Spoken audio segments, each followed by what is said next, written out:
Welcome back to the Lanterne Rouge Cycling Podcast, presented by Zwift, the online cycling platform that makes training fun. Here with Benji for possibly the worst mountaintop finish in a World Tour race, maybe any race in cycling this year. The parkour design of Tour de Romandie this year is horrific.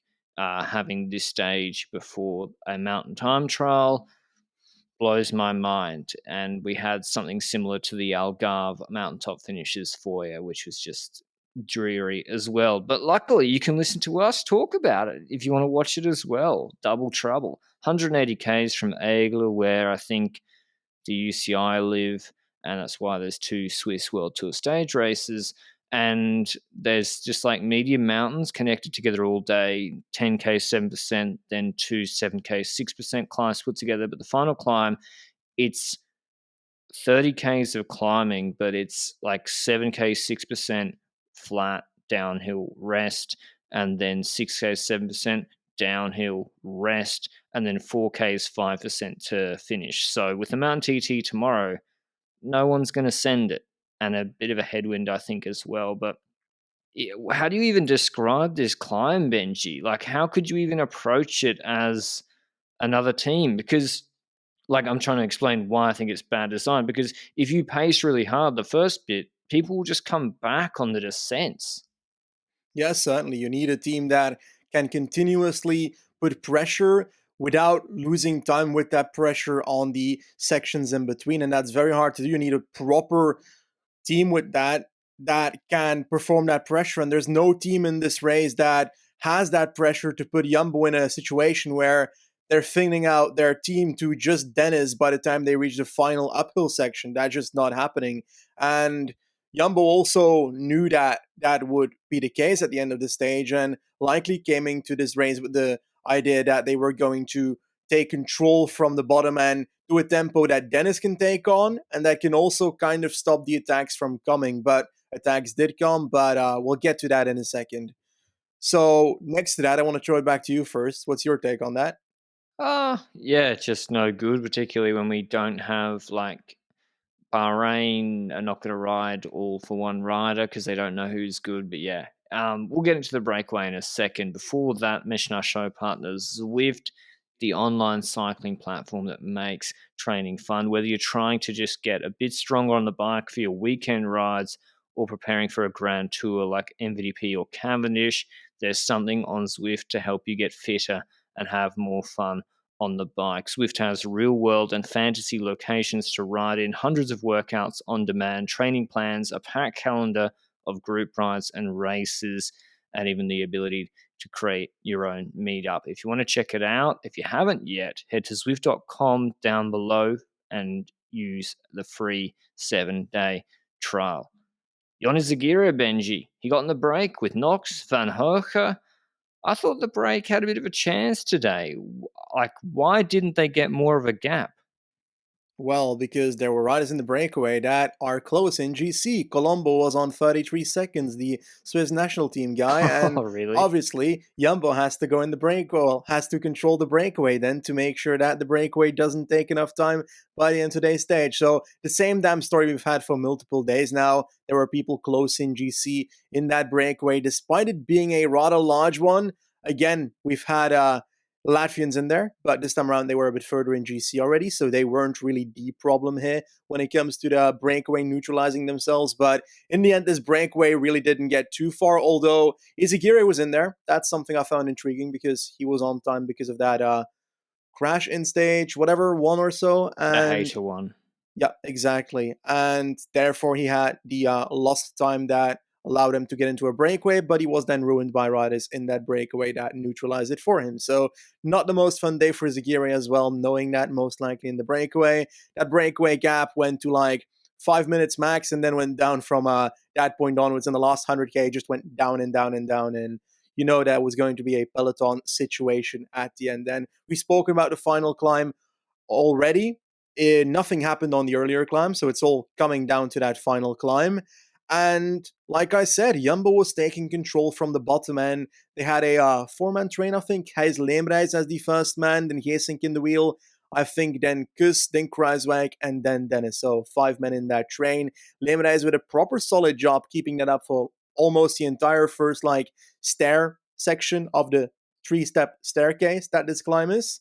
And did you expect Jumbo to take it on like this, or do you think it's like a good strategy to take it on like this? 100%. Dennis is a time trialist. He wants a smooth, manageable tempo. None of the other teams have strong enough teams to do anything unless Luis Leon Sanchez turns and Co were in magic form and Maida would pull for Caruso or vice versa. So none of the other teams could do anything. Jumbo could set the exact pace they wanted for Dennis, and happy days, really. Like Ineos had Lawrence de Plouse, Flap, Hayter dropped early, Thomas. They're not going to, with Thomas losing time as well from the 20-second penalty, just nothing could happen. And that's the problem with this climb. Teams we expected would try something. O'Connor, I guess, but he again doesn't have the team to set it up. It's not like La Molina where he jumped early and then it's just all climb and a short downhill at the end. So, yeah, nothing. And honestly, Benji, I don't really know. Like, they get to the flat before the second staircase. I think Leemrijs are done. Like, what happens there? Just the same again now with Kruiswijk and Koos? First Geesing that to go for a bit in that valley, but it didn't last as long as Leemrijs did and as the next riders would do. And I think that Kus was indeed the next one to do that. But I think during those Jumbo pacing things, there was also like Pasher that decided to just go his way, just like do a bit of an attack on the left side of the road, 10 meters, and then realized, well, okay, this isn't going anywhere. What am I doing? And then went back into the peloton and dropped eventually. So that was interesting to see. I was like, okay, Froome's still in this peloton, but then I realized it was still 95% of the peloton, so it was not a surprise that he was in there still. And it just kept going like that. Jumbo controlling, some riders going, and we really got a proper attack once we got to the end of the second part staircase of the stair of the staircase, whatever, you know what I mean, the second section of the climb. And it was Aino Rubio from Movistar that decided to attack. And he had like a Movistar rider from the Breakaway that was just getting caught. And perhaps they were planning to use that rider as a satellite rider, but he was done. He was not helping Aino Rubio. Yeah. He just flew past, and Rubio used a tiny gap, which was not much more than 40, 50 meters initially, and continued that onwards. And he did that just before they got to like a descent/valley section in the climb, plateau section, whatever. And at that moment, you know that the big group is likely going to have the upper hand towards you, but they also weren't necessarily trying to catch Rubio. And I think the reason for that is Rubio's on 45 seconds in GC going into the stage. He's on 10 seconds ahead at this moment. Like, whatever if he takes 45 seconds. If you're Dennis, who cares? And that was visible at that moment that they didn't really care about catching Rubio that much, although they probably could have gone slower, but that would have introduced new attacks, I dare to say. And next to that, tomorrow's a time trial. The initial part is 6 kilometer flat. Rubio's going to lose a minute on that flat section alone. So, again, they don't care like Jumbo. And that's when other teams started moving forward and started trying stuff and started closing down Rubio, right? Which teams were interested in getting something out of the stage? Was it UAE? UAE, because Thomas had been dropped on the second staircase. Turns had been dropped, as well as Caruso on the second staircase, which was 5.9 Ks, 7%. And according to Verona, they did at like 5.9 watts per kilo. So still a huge group. That is not nuclear watts at all for 15 minutes. And so it's just Plap. De Plouse is gone.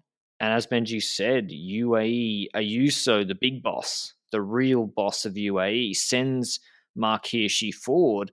And without him pulling, maybe they don't bring Rubio back. He does a big acceleration. He's then countered by Plap. And Plap, every time he attacks, he looks like he's in a gear that's like two sprockets too big. He's attacking out of the saddle at like 50 cadence, winding it up. And that really brought Rubio back quickly. I think Plap, kind of like on Jebel Jais. And by the way, the final staircase, 4Ks, 5%. Like, it's not a serious mountaintop finish. And And yeah, so there's a big draft benefit, and he paid the price, I think, for going a little bit early. He had Vlasov moving up. Vlasov hadn't looked good. He'd slipped back on the second staircase, but now we're in this fast section. Higita's there, O'Connor's there, Geschke's there. So many riders were in this group. And as I said, Ayuso was getting his shit leaded out. Platt counters, and then Rubio's brought back. Dennis goes to the front, and he's like, don't like the look of this. I want a steady pace. Woods doesn't attack. Fulsang had been dropped. And it was actually Reichenbach and Pinot Benji. They were both in the group, neither of whom pulled really. Maybe Reichenbach or Pinot late. Platt went again. And then Sergio Higuita launched like he did on Malau, I think, not Foya. He crashed on Malau. No, crashed on Foya, won Malau, was a chopper on both, did the same here. He's going clear. Alexander Vlasov on Bora Hansgrohe closes the gap to his wheel and fills in that gap with Ben O'Connor and Ayuso behind him. If you let the wheel go, Higuita wins this by like 3 seconds plus, easily. And then Vlasov, left-hand bend, of course. Higuita incapable of riding in a straight line. Sees Vlasov coming, veers out to the right like when he crashed. Vos in Veltra Algarve. Bike throws. Vlasov's trying to beat into the line. Starts celebrating, I think, because he thought he was about to nail Higuita on the line because it was a curved finish, because he celebrated at Indurain when Barguil beat him, so he's got form for this. But Higuita beats Vlasov after deviating into his own teammate in the uphill sprint, the only sort of entertaining part of this 20-man group sprint at the top of, allegedly, the Queen stage. Higuita taking it over Vlasov. Ayuso, Benji's been calling. He was good again, third. O'Connor fourth. He'll be disappointed not to get bonus seconds. Pinot, Woods, Mader, Reichenbach, Geschke, Verona, all on the same time. Dennis Platt, the two TT Australians, lost 3 seconds. Kras, Kreuzweig, Rubio. Is my reading of this wrong, Benji? Am I being too harsh on Vlasov because he made it out afterwards like he was celebrating for the teammates 1-2? Yes, the only counterpoint I have is that he stopped sprinting a bit before the line already, and that's the only thing that is viewable in this situation that would tell me perhaps he knew and was secure that Higuita was winning. Perhaps he was like, okay, Higuita's winning, I can't steal this now. And perhaps last minute or last second, he decided not to steal it. And therefore, he was still happy and celebrated still. That's the only counterpoint I see in the situation. But both is possible. In the end, we can joke about it all we want.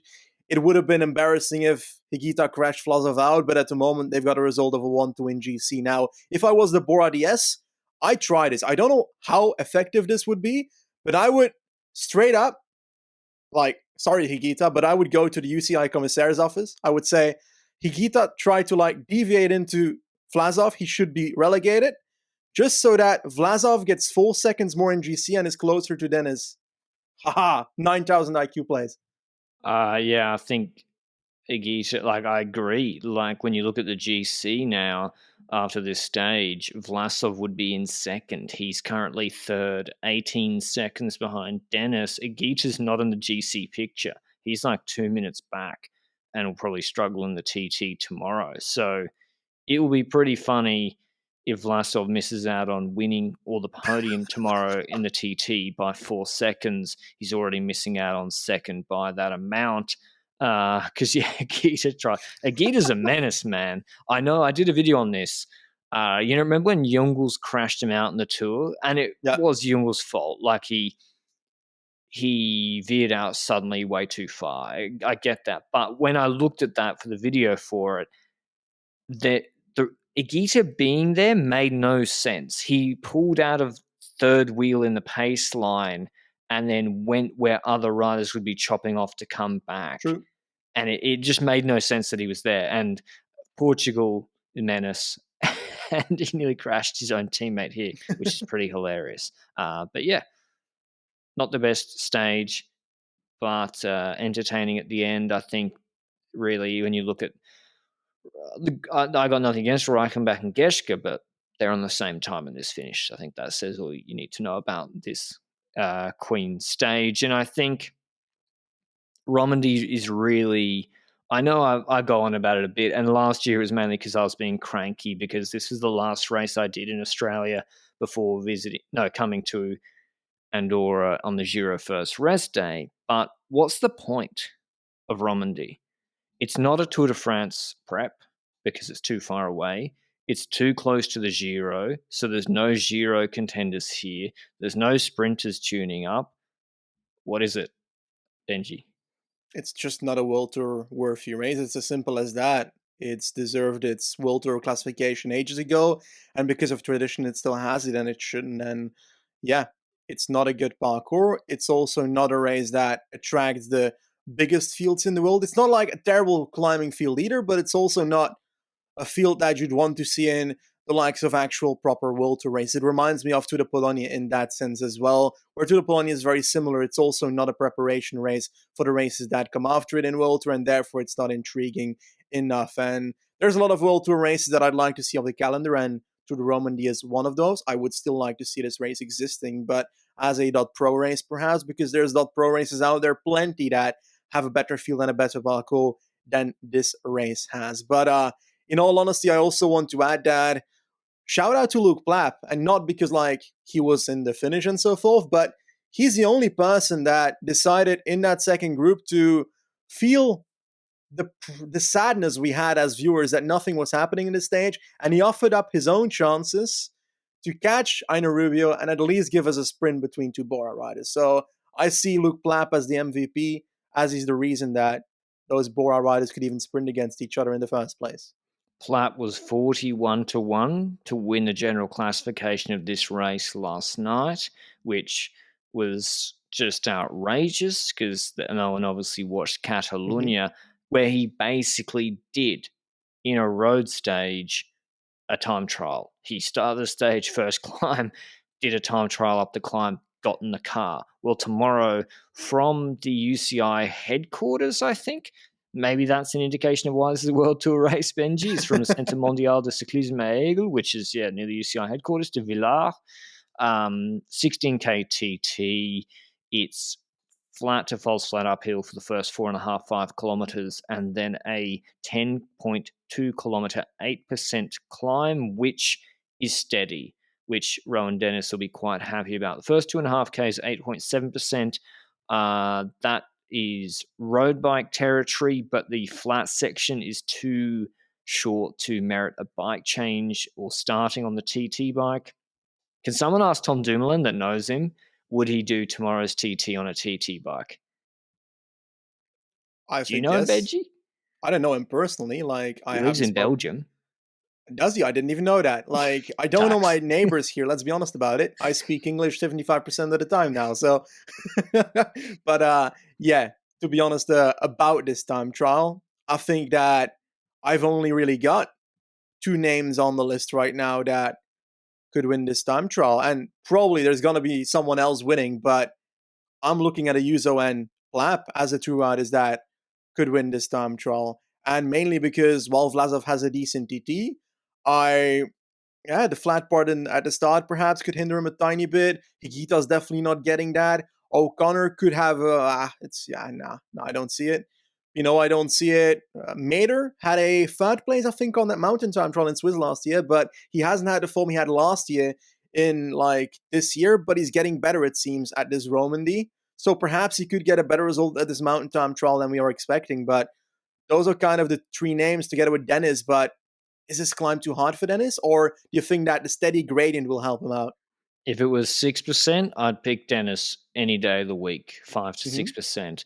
Now, he did lose a bit on the punch at the end today. What does that mean for a 30-minute TT effort? I'm not sure because he's such a good time trialist. Again, Maida, I tried to find the intermediate split for Tour de Suisse TT last year, which is the last mountain TT, even though it had a descent in it, and I couldn't find it because I wanted to see how Dennis went up there. Although he's in different shape and motivation, it seems here.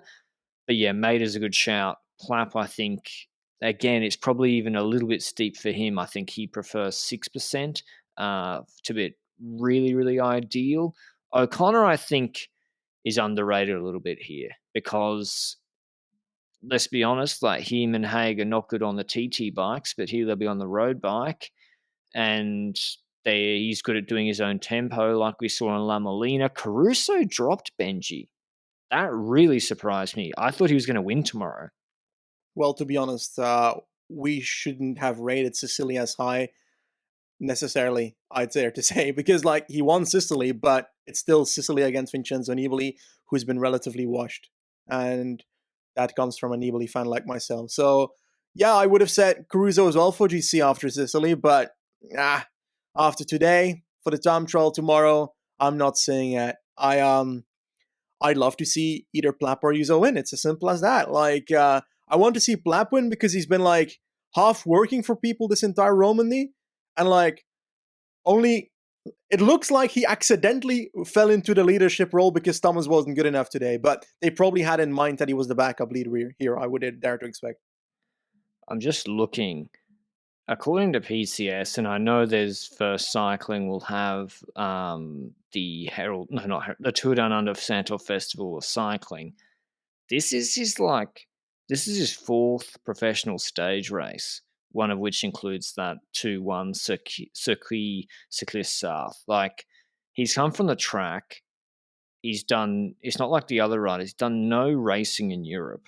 That's stage racing. And so his rate of progress is insane. I think Ineos have to be very, very happy with him, particularly how he's climbing. It's just ridiculous in UAE and now here. So I'm agreeing with Benji for once. I want Plapp to win the stage. For once? Yeah. For once? I'm for sorry? Once. Well, no, That's usually I go first and you disagree with me for the entertainment. Shannon Sharp, Skip Bayless effect. But yeah, Plapp GC, Plapp stage, takes it home. Good week for the Antipodeans with 3 Kiwis in the top 7 yesterday. The what? Antipodeans. I've never heard that word in my life. Yep. All right. Ayuso finishes on the podium? GC? Yeah. Okay. Ayuso should be Tour de France co-leader. I've been saying it for a while. Anyway, Mountain TT tomorrow in Romandie. I kind of like it because they're so rare. Thanks to Zwift as always for supporting the podcast. Benji and I will be... I'm going Monday morning. We're flying to Budapest, and then we'll be recording the Giro preview show on location, in person, either Monday night or Tuesday. Technology, depending. I think Hungary has the same plugs. Someone can check that for us, whether I need to bring different adapters. I don't know. I've got Australian plugs for everything, so that's still a problem. And in other news, unfortunately, AVV hurt her wrist in a training accident. She broke it, I think, or fractured it. But she's a cyborg. She'll be on the trainer probably as we speak.